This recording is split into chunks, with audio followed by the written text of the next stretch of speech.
She's just a peach. She's just an awful bitch. Everyone knows it. Diva. I know. I'm trying to really warm up. Hysteria.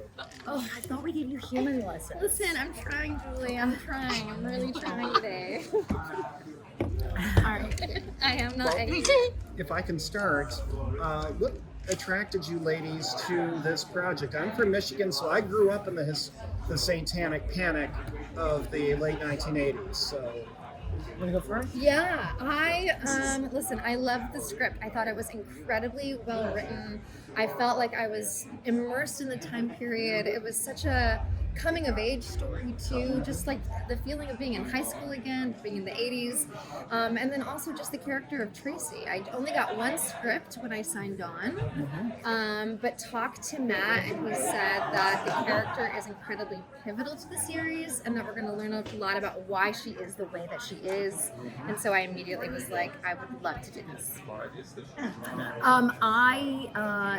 I got the script and I was like, oh great, she's a mom. Have fun. I love moms. I am a mom, but I would say it was not worth flying out of town to Georgia and being away from my kids. And then I got to the end of the pilot and I went, oh, she's crazy. Or is she possessed? Like, there's a lot more questions. And it's fun to kind of just stretch again and do things I haven't done in a while. So I found all of that really exciting. So heavy metal is a big part of this series. If you guys could have your own heavy metal bars, what would your aesthetic be? Oh, that's a great question. I mean, I would think I would look a little bit like Kiara's character, Jordy. Yeah, I would want to be goth with like the high neck lace and like all of it. Like that's what I would want to do. Yeah. I don't think I know. I know nothing about heavy metal. And when I started doing this series, I was like, I don't know anything. Do I need to learn? They're like, your character knows nothing. You're fine. Like, you don't have to know anything either. So I really don't have a clue.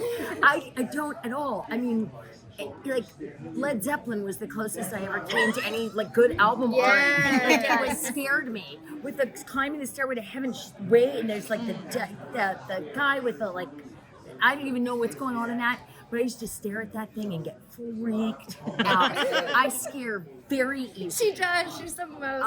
Scare and her very character easily. goes through the scariest things in the entire show. I didn't think you were scared of anything. I'm scared of everything in real life. So, I remember seeing like Judas Priest and stuff when I was a kid and being like, oh my God, Mom, I don't think that's right. Like, I was a nerd. So, yeah.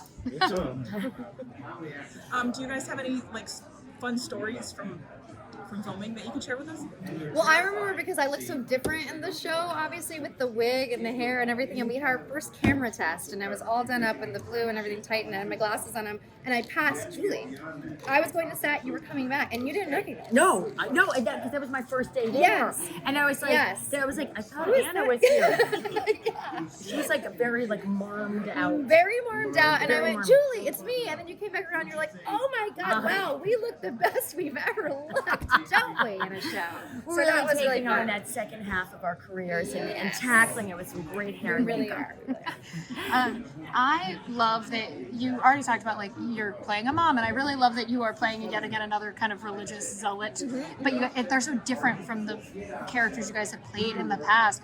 How does like a show like this change your approach to a character and make them so different from something like True Blood, where she was also very religious, or Modern Family, like whatever other roles that are maybe similar to it? Well, I sometimes I fail. I mean, there's a scene in the church where something goes horribly wrong, and we're sort of running from the church, and I went full Claire. I was just like, no. And Nolan North, who plays my husband, just looks at me and goes, oh, that. And I was like, that was a little Claire, huh? And it's sort of in your bones. So I was like, oh no, she's not sarcastic about things. She's much more earnest. What was the question? Just like how does your approach change for each character to make them so different? I have to remember that one thing that I don't know, like she's earnest. I think Linda's really earnest. She isn't like sarcastic. She's not smarter than the viewer. She's not smarter than anybody. She's not a dummy. She's just like, she's pretty earnest. And earnest can be really boring, but then when she starts getting thrown around the room and thinking that maybe she's possessed by the devil. It's so fun because you don't have to create motivation. You're just reacting to insanity happening. So I really enjoyed it. Yeah, so True Blood, right? Yeah. I played Sarah Newland, and it's definitely a different tone. Yeah. So True Blood is very campy, you know, Anna Camp, no pun intended. But I do feel like every role I've ever gotten has kind of prepared me for the next role in my life. And the cool thing about playing Tracy is she's covering for actually who she really is. And you get to see that in episode 5, where she's actually a rock and roller, she's actually a hippie, she's actually like doing drugs, and she's a free spirit, but she's been shamed because of it. And I feel like that gives me as an actor so much to pack into my character, because Tracy's protecting herself and she's carrying a lot of shame for who she really is. So I think a lot of it was just there in the script, which was really exciting to play. You both are aces at comedy. Like, what's harder, horror or comedy?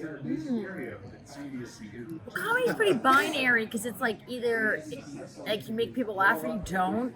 I can't watch horror. I'm terrified. I'm terrified. I sleep with one light on in the bathroom and the door cracked. Like, I am the easiest scare in the world. So, as far as doing it, I wanted to just make it as real as possible. And that meant then maybe it was hard. This was really, really challenging because I had to be crazy. And there were times when I'd get back to my hotel room at 3 o'clock in the morning, like, I don't want to be alone with my head. I think horror is really hard, actually, like, because there's a fine line that you have to walk. You have to make it feel really grounded, and you know you're put in these extreme circumstances. So to take the fact that you're being possessed or you're being pulled through the air or whatever, there's nothing you can relate to that, right? Comedy, you can have like a relatable situation and go, oh, I've been in this situation before, I can make this real life situation funny. But that you have to there's nothing you can compare it to, so you have to use your imagination and your creativity. So I find it harder. And your imagination goes home with you at the end of the day. It does. Like, you take the makeup off, you leave, and you go, Yeah. I'm still thinking crazy 100%. thoughts. Yeah. I had a similar question, so I'm going to pivot here quick. But it's a very fun and interesting setting for the show with the Satanic Panic. We've got the metal band aspects of your comedic characters you've played before. Who do you think would be the most fun to drop in this story? I know. Would I have feel Claire like met, if you put Aubrey Posen That's exactly who I was thinking of in in Eagle this Opinion Sarah. world, I mean, But she's like, guys, let's tighten it up. yeah. Guys, She would listen. She'd be friends with Tracy for They would sure. They definitely would be definitely friends. be hanging out after church, right?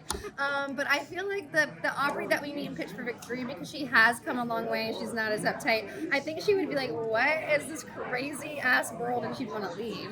Personally, what would Claire do if she met Linda? I'm sorry, I have to ask you that. What would Claire do if she met Linda? She would be like, oh. And just turn away. There would be no. they wouldn't hang out. No. She would be like, huh. You're like a girl from my book club. I do not want to hang out with like Ernest and like Dunnup and no. But then Linda unfolds it and it becomes a much more interesting, she seems like she's one thing and then you realize, oh no, she's bananas. She's either bananas or she's possessed. Either way, it's a complicated thing to play and you have to play it for real.